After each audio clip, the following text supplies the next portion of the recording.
ওই শান্ত স্নিগ্ধ কোমল দুই নয়ন মাঝে আজীবন চেয়ে আমি থাকতে রাজি।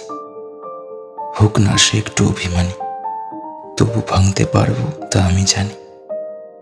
তাহার ওই কোমল হাতের দুই স্পর্শ চাই পেতে আমৃত্যু, এমনকি মরণের ওপারেও।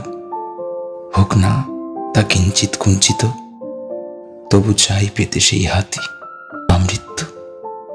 পেতে চায় শুনতে মন তাহার ওই দুরু দুরু বক্ষ, যেথায় শুধু আমার বাস, আমার একান্ত।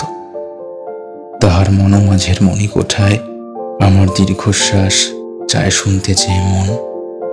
পেতে চায় তাহার সুখদ আঁচলের সেই মায়া ভরা গন্ধ, পেতে চায় ওই সদ্য ভেজা কালো কেশের স্পর্শ এমন আমৃত্যু, এমনকি মরণের ওপারেও।